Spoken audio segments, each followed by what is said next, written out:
Olá pessoal, tudo bom? Eu sou o professor Luiz Teles, trabalho aqui no Gran Cursos Online com a disciplina de raciocínio lógico e matemática. E eu vim trazer para vocês a correção da prova do TRF, Tribunal Regional Federal da Primeira Região, agora de 2017. Vim trazer aqui para vocês questões de raciocínio lógico. Lembrando que no edital tinha raciocínio lógico analítico e raciocínio lógico tradicional. Eu estou trazendo a parte de tradicional para vocês, que foi o que eu gravei o curso aqui para vocês pelo Gran Cursos Online. E eu vou mostrar aqui para vocês como que a banca pensa, como que ela pegou. Ela teve coisas comuns que ela sempre cobra, teve um detalhezinho que a gente vai mostrar aqui. Vou corrigir aqui com vocês essa prova do TRF na prova de analista. Quem quiser também já está gravado também a parte de técnico administrativo. Nós já gravamos a correção da prova e o CESP segue o mesmo padrão. O CESP tem uma linha de pensamento, que eu sempre digo que a maioria, o CESP sabe como a maioria pensa. A maioria pensa o seguinte: não, eu vou estudar para um concurso, eu tenho que dominar todo edital. Não, você não tem que dominar todo edital. Você tem que dominar o que eles gostam. Você tem que saber onde você está pisando. Esse é o segredo para passar em concurso. O problema é que as pessoas querem dominar edital inteiro. Vocês podem ver que muita coisa que às vezes caiu para você, você não estudou. E muita coisa que você viu que muita coisa que estava no edital não caiu. O que você estudou, às vezes não estava na prova. E o que estava na prova, você não estudou. Porque eles sabem, eles fazem essa jogada. A jogada de jogar muita coisa no edital, porque eles sabem que as pessoas não sabem filtrar o que é ou o que não é importante para a sua prova. Ok? Vamos lá, vamos começar. Então, olha só. Raciocínio lógico, agora nós vamos corrigir na prova do CESP, tá bom? Correção da prova TRF, que a gente vai ver aqui. Olha só, prova de analista judiciário.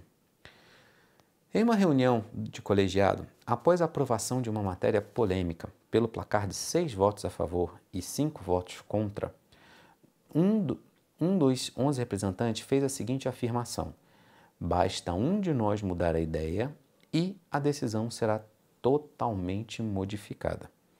Ok? Aí ele fala: a quantidade de maneiras distintas de se formar o placar de 6 votos a favor e 11 e 5 contra na decisão sobre um assunto polêmico pelos parará é inferior a 500. Primeira coisa, ó, quando você vai formar 6 votos de 11 e 5 votos de 11, isso aqui ou vai ser arranjo ou vai ser combinação, tá ok? Porque é um conjunto menor de um conjunto maior. Conjunto menor de um conjunto maior, ok? Então, toda vez que for um conjunto menor de um conjunto maior, isso aqui ou é arranjo, certo? Ou é combinação. Ok? Então, olha só, quando ele fala aqui, ó, um conjunto menor de um conjunto maior, o que você tem que pensar? Esse conjunto menor aqui, esse menor, você se pergunta, faz ou não faz diferença? Essa é a sua pergunta. Faz diferença? A escolha, estou falando da escolha. Então, por exemplo, ó, se eu for escolher 6 votos, o voto da Ana, a Ana, do João, parará. Eu primeiro escolhi o voto da Ana e o voto do João. Depois, numa outra contagem, eu escolhi o voto do João e o voto da Ana. Mudou alguma coisa ou a contagem é a mesma? A contagem é a mesma, concordam? Se a contagem é a mesma, isso aqui é um caso de combinação. Ok? Combinação. Então, como é que nós vamos fazer combinação? Combinação. Aí, o que ele fala? Ó, são quantas pessoas? 11.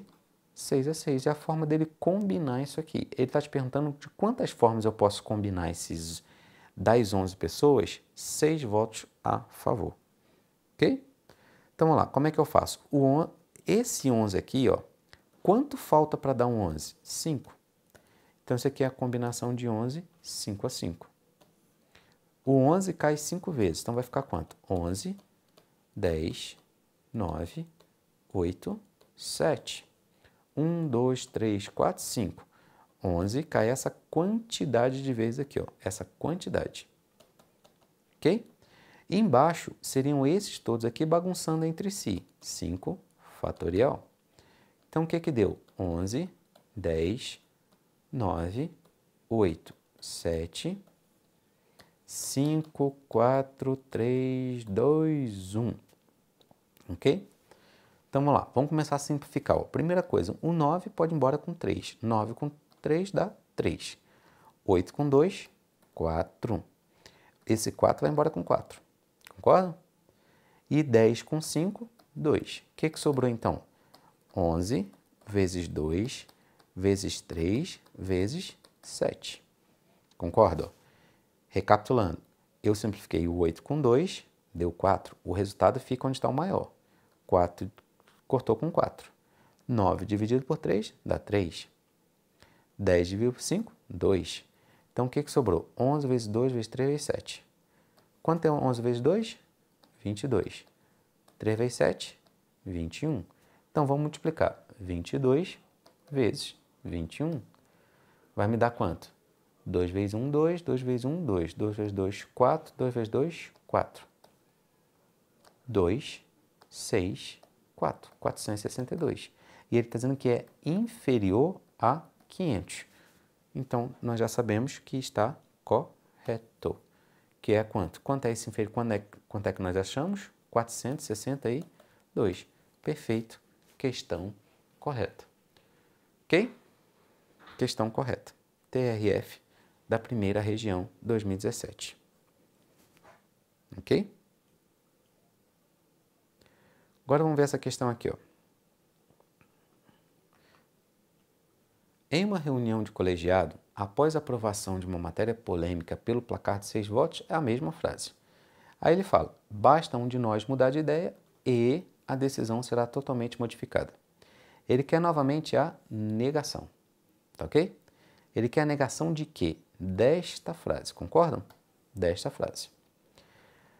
Então, olha, pode ser expressa por basta um de nós não mudar de ideia, olha só, ou o que eu falo para vocês em todas as minhas aulas? A gente deve fazer, nós devemos fazer a negação. Então, o que ele falou para a gente? Ó, basta um de nós mudar de ideia, certo? E a decisão será totalmente modificada. Então, olha só, qual é a negação do E?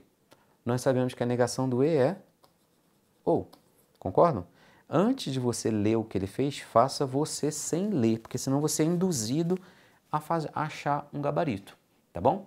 Então, negação do E tem que ser o quê? Ou. Troco o E pelo ou. O que eu faço com as duas frases? Eu vou negar as duas, certinho? Como é que você nega? Aqui está dizendo que basta um de nós mudar de ideia. O que você vai falar? Não basta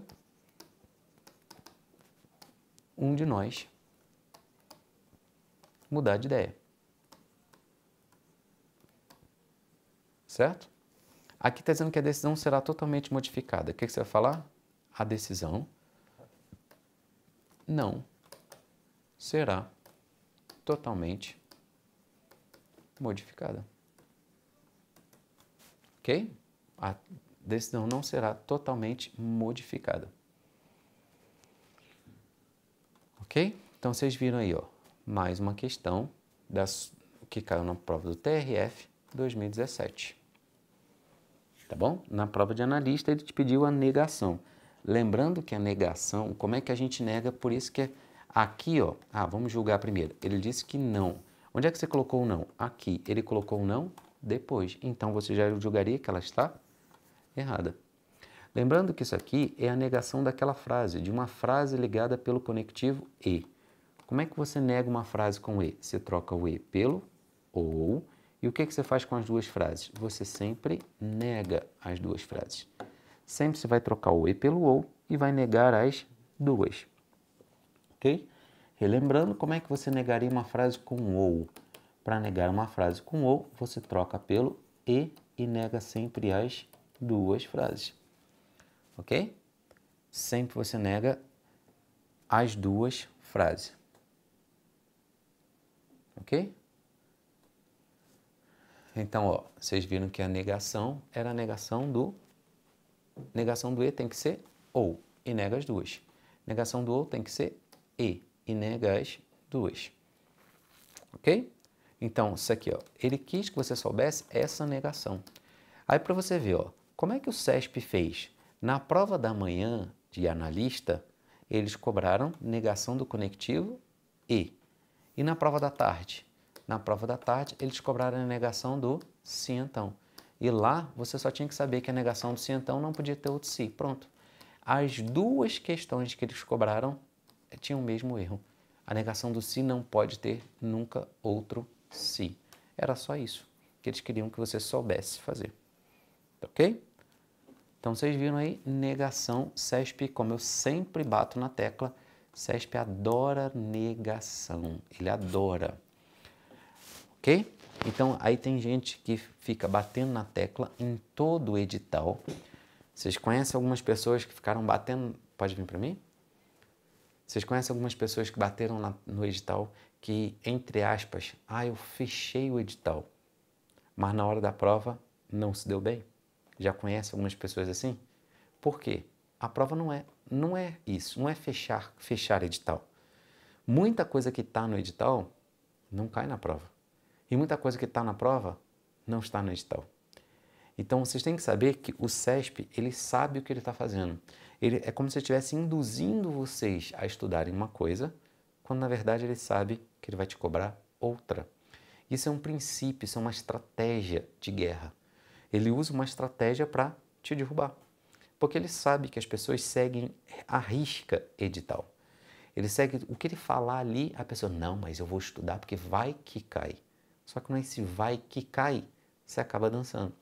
Porque esse que você está pensando, tem gente muito mais estratégica dizendo, não, opa, isso aqui é só peguinha do examinador. A probabilidade disso cair é pequena, então eu não vou deixar ele me cobrar. É o que eu sempre digo, nós temos que ter uma visão estratégica da banca e não uma visão restrita da banca. A banca sabe como as pessoas estudam, lembre-se, ela sabe como a multidão está pensando. E se ela sabe como a multidão pensa, ela sabe pegar essas pessoas? Claro que sabe. Ok? Vamos lá. Vamos ver agora a questão 3. Ó, questão 3. Novamente ele me deu essa mesma frase, tá? Ele falou, basta um de nós mudar de ideia e a decisão será totalmente modificada. A proposição é equivalente. Isso aqui eles cobraram tanto na prova de analista quanto na prova de técnico. Aí vamos relembrar um pouquinho sobre equivalência. Toda frase condicional, nós temos 3 frases equivalentes, 3 possíveis equivalências, tá? A primeira frase seria as duas terem se. Se tiver o se, você voltar negando. Se não B, então não A. Ok? É você voltar negando na condicional. O segundo caso de equivalência é você colocar um ou, ok? O que você vai ter que fazer com a primeira frase? Negar e vai ter que manter a segunda. Aí você vai dizer, professor, por que isso aqui? Isso aqui eu explico sempre nos meus cursos ou de onde está vindo esses detalhes aqui, tá bom? Aqui a ideia é só mostrar para vocês que dá certo. Detalhamento a gente tem nas aulas, tem nos aulões ao vivo, tá bom? Que eu sempre faço aqui também. Agora, olha só. E uma condicional? O que vai ser? Uma condicional vai ser o seguinte. Se... aliás, tem um terceiro caso. Qual é o terceiro caso? Falar a mesma coisa. Tá? Então, são 3 casos de equivalência. Ele pode voltar negando se as duas frases tiverem o se. Ele pode colocar um ou, e se ele colocar o ou, ele vai ter que negar a primeira e vai ter que manter a segunda. E se não for nenhum desses 2 casos, é porque ele vai querer que você fale a mesma coisa. Tá bom? Então, vamos lá. A proposição, basta um de nós mudar de ideia e a decisão será totalmente modificada. Aí ele fala, de ponto de vista lógica sentencial, o que ele está tentando te fazer? Ele está tentando te dar termos técnicos para que você se perca nesse conceito. Aí ele fala, a proposição, desde que um membro mude de ideia, vê se você consegue encaixar alguma ideia, alguma coisa aqui. Desde que um membro mude de ideia, parará, a decisão será totalmente modificada. E aí? Desde que um membro mude de ideia, a decisão será totalmente modificada. O que você pode escrever aqui? Será que você pode escrever, ó, desde que um membro mude de ideia, então, aqui você consegue encaixar um então? Opa, perfeito. Então quer dizer que esse desde está com ideia de se. É isso aí. Se você conseguir encaixar um então, o desde é porque a primeira palavra está com ideia de se. Então o que ele falou? O seguinte, se um membro mudar de ideia, então a decisão... Aqui eu não preciso escrever. Por que eu não preciso escrever o então? Porque eu já coloquei o se, então aqui está com ideia de então. Então a decisão será totalmente modificada. Ok? Se um membro mudar de ideia, então a decisão será totalmente modificada. Ok? Aqui é uma condicional, concordam? Ou seja, esta frase está com ideia de se. Ok? Agora, será que a frase lá em cima está com ideia de si também? Ó? Basta mudar de ideia, basta um de nós mudar de ideia, a decisão será totalmente modificada. Será que eu consigo aqui encaixar o então? Lembra, gente, que raciocínio lógico é a ideia. Raciocínio lógico é a ideia. Por isso que algumas pessoas têm tanta dificuldade de aprender raciocínio lógico. Porque olha só, antes da gente continuar, algumas pessoas querem aprender raciocínio lógico como se aprende regra gramatical. Regra gramatical, a crase, se tiver o A mais o A, então tem crase no A. Raciocínio lógico não é isso. Raciocínio lógico não tem regra, raciocínio tem ideia. Como é que você vai engessar uma ideia? É você sair, pensar fora da caixinha. Isso é raciocínio lógico. É você pensar fora da caixa. O problema é que as pessoas querem pegar uma ideia e querem engessar ela, querem dizer, é isso e ponto final. Não é, é uma ideia. Então, por isso que eu falo, tenta abstrair, tenta pensar além, pensar macro. Isso é raciocínio lógico. Como eu sempre falo, a diferença entre o raciocínio lógico e o português é que o português está preocupado com detalhe, com ponto, com não sei o quê. O raciocínio lógico está preocupado com uma ideia. A ideia é que aquilo te passa. É como se você pensasse, por exemplo, numa redação. Numa redação, cada parágrafo é o português. Por quê? Cada parágrafo você tem que estar preocupado com o ponto, com a vírgula, com a forma culta que você está escrevendo, a norma culta. Agora, o que é o raciocínio lógico? É você juntar todos os parágrafos e ver a ideia que isso te passa. A ideia é o raciocínio lógico. Então, é isso que as pessoas, às vezes, nem têm dificuldade de entender. Elas querem engessar o raciocínio. Raciocínio lógico não se engessa. Raciocínio lógico é uma ideia. E essa ideia você tem que aprender, que às vezes você vai tentar encaixar. Opa, deu certo? Deu. Então é isso que ele quer. É assim que a gente está fazendo. Ok? Vamos lá. Então, olha só. Basta um de nós mudar de ideia, então a decisão será totalmente modificada. Será que aqui tem um então? Tem. Então, esse, olha só que malandragem. Esse E, eu poderia substituir por uma vírgula? Poderia. E a vírgula pode ser um então? Pode. Então tá certo. Raciocínio lógico é a ideia. Então, ó, basta um de nós mudar de ideia, então a decisão será totalmente modificada. O que ele falou? Se um de nós mudar de ideia, certo? Então a decisão será totalmente modificada. Ok? Vocês viram aí que é justamente a questão, justamente o que ele coloca. Ele quer... Qual é o caso aqui? É o caso de falar a mesma coisa. Engraçado que na prova, tanto da prova de analista, quanto na prova de técnico, ele cobrou essa mesma jogada. Ele queria que você soubesse a ideia. Ele queria que você falasse a mesma coisa. Ele cobrou exatamente a mesma ideia, tanto de manhã quanto à tarde, na prova de técnico e na prova de analista, no conteúdo de equivalência. Então aqui, ó, falou a mesma coisa? Falou é a mesma ideia. Se é a mesma ideia, falou a mesma coisa, isso está correto. Pronto. Questão correto. Questão certinha. Perfeito. Porque ele falou a mesma coisa. Falou a mesma coisa. Ok? Perfeito. É uma frase. E o que é isso aqui, gente? É a ideia, é literalmente a ideia de equivalente. Ó, equivalente, o que quer dizer o prefixo aqui? Equi quer dizer igual. Ok?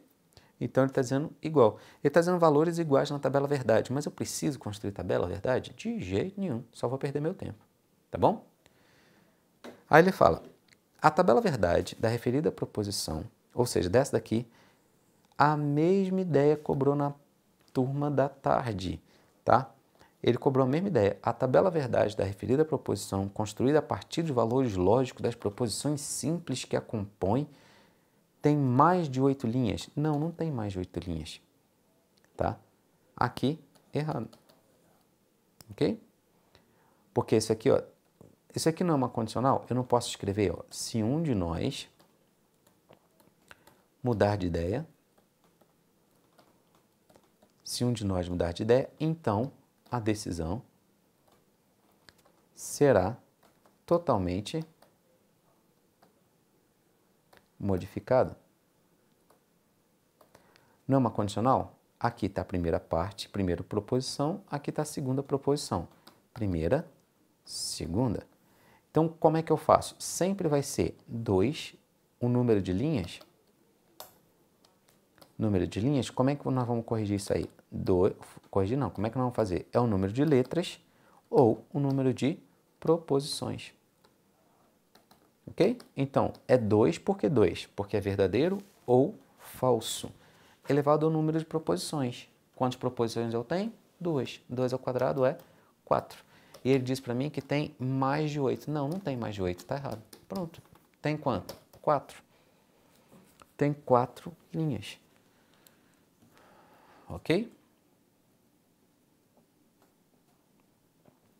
Ok, era só isso aí, ó. Ok? Vocês viram que eles cobraram a mesma coisa, a mesma jogada,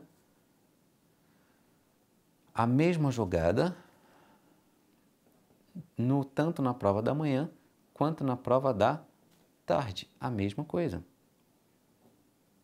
Certinho? Então, vocês viram aí mais uma correção. 2 ao quadrado me dá 4. Ok? Então, vocês viram aí mais um caso de que nós vimos no curso, essa parte de número de linhas, qual o total de número de linhas que nós temos que saber. Ok? Então, essa questão aqui, ela está errada, porque não são mais de linhas, são, na verdade, 4 linhas. Não tem nada de mais, são 4 ponto final. E agora, para a gente terminar, questão número 5, ele falou, se A for o conjunto de presentes que votaram a favor e B foi o conjunto de presentes que votaram contra. Então, ó, quantos votaram a favor? 6. Quantos votaram contra? 5. Porque ele falou para mim aqui, ó, 6 votos a favor e 5 votos contra. Então, 6 a favor, 5 contra. Então, o conjunto diferença, ó, ele já disse que ele quer diferença. Ele representou dessa forma, mas ele quer essa diferença, A menos B. Isso aqui é como se fosse A menos B. O que quer dizer A menos B? É tirar o B de quem está dentro do A. Ok? Ele quer que eu tire o B de dentro do A. Tem exatamente um elemento. Ó, eles foram malandros aqui, porque o que eles queriam que a pessoa fizesse? 6 menos 5, 1. Olha só. Aí a pessoa disse, certo. Não, mas não era isso. O que ele está dizendo? Aqui são pessoas que votaram a favor. Aqui votou quem? Contra. Ok? O que ele está falando? Dessas pessoas, quantos votaram, quanto tem nos dois ao mesmo tempo? Ninguém. Concordam? Por quê? Ou a pessoa votou a favor ou ela votou contra. Não tem como a pessoa votar contra e a favor ao mesmo tempo. Ou ela está aqui ou ela está aqui. Ela não pode estar nos dois ao mesmo tempo, nos dois lugares ao mesmo tempo. Por isso essa questão aí, ela não tem como. Como é que eu vou tirar uma pessoa daqui que ela está aqui? Ninguém está junto. Aqui é como se você falasse para você o seguinte, ó. Quem votou a favor foi a Ana, o João, a Maria, não sei quem, não sei quem. Quem votou contra, pode ser a Ana? Não, porque a Ana já votou a favor. Então vai ter que ser a Beatriz, vai ter a Juliana, botar não, J não, porque já tem ali, botar o Carlos, o Pedro e assim vai. Ó, como é que eu vou tirar a Beatriz daqui se a Beatriz não está aqui? Não tem como. Não tem como. Ou seja, quando eu faço A menos B, é exatamente 6. Por quê? É exatamente todo mundo aqui. É todo mundo. Então não tem um elemento, tem 6 elementos. Tá ok? Não tem um, tem 6. Então isso aqui é a mesma coisa que eu fizesse, ó, é a mesma coisa que eu dissesse o seguinte para você, ó. Essa ideia aqui é a ideia seguinte, a gente já sabe então que a questão está errada, tá? Porque ele diz que tem um elemento, não tem um, tá errada, ok? É como se eu dissesse o seguinte, ó, o conjunto A é mais ou menos essa ideia aqui, ó, 2, 4, 6. O conjunto B é 1, 3, 5. Como é que eu vou fazer A menos B? A menos B, eu estou mandando tirar o B do A. Ué, mas um é par, o outro é ímpar. Como é que eu vou tirar isso daqui? É a mesma coisa, a mesma ideia ali. Agora, qual a diferença se aqui tivesse um 2, ó? Aí, nesse caso, ó, o 2 está aqui e está aqui, então ele sai fora. Aí, quem sobrou? Sobrou só o 4 e 6, então quer dizer que vem o 4 e o 6 aqui. Ok? Tem 4 e 6. Então, essa é a jogada que eles queriam que você soubesse, porque qual a diferença de A menos B para B menos A? Ó, B menos A, agora eu estou tirando um A do B. Então, a resposta está no B. Quem é que vai estar no B? 3 e 5. Tá? E o A menos B? A resposta vai estar sempre no A, sempre no primeiro, tá bom? A resposta sempre está no primeiro. Então, estou tirando o B do A, tirei o B, ficou 4 e 6. Aqui eu tirei o A, de dentro do B, ficou 3 e 5. A menos B, B menos A. Então aqui, ao invés de ele colocar números pares e números ímpares, que nunca ia bater, o que ele falou? Ele colocou pessoas a favor, pessoas contra. Ou seja, ou a pessoa votou a favor ou ela votou contra. Não tem interseção entre eles. Foi isso que ele falou para vocês. Ok? Que não tem interseção entre eles. Ok?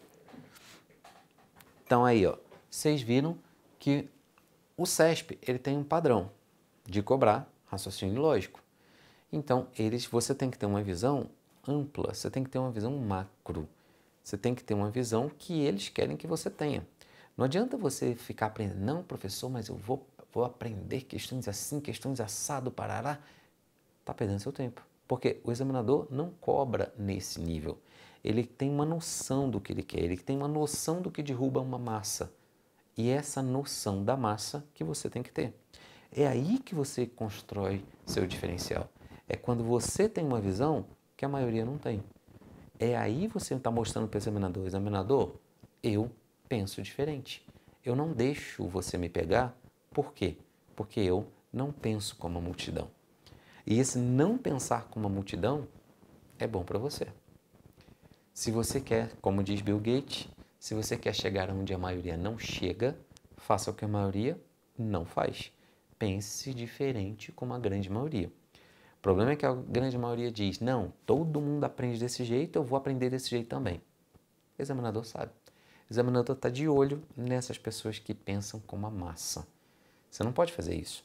Passar em concurso é justamente mostrar para o examinador que você tem um diferencial, que você tem um quezinho a mais que o seu concorrente não tem. Isso é você construir o seu diferencial. Isso é você mostrar para ele que você é especial no meio da multidão. É isso que ele quer. Ele quer laçar essas pessoas que pensam diferente. A multidão não passa em concurso. Vocês sabem disso. Multidão não passa. Quem passa é quem faz diferente. Ok? Então, vocês viram aqui as 5 questões, nós corrigimos as 5 questões que caíram na prova do TST de 2017, banca CESP. Padrão CESP, sempre comum, sempre CESP sendo CESP. Ok? Então, espero que vocês tenham gostado, refaçam, relembre isso, porque esses conteúdos vão voltar, sem dúvida alguma, numas próximas provas do CESP. Ok? Então, até uma próxima correção de prova. Eu aguardo vocês. Até a próxima. Tchau, tchau.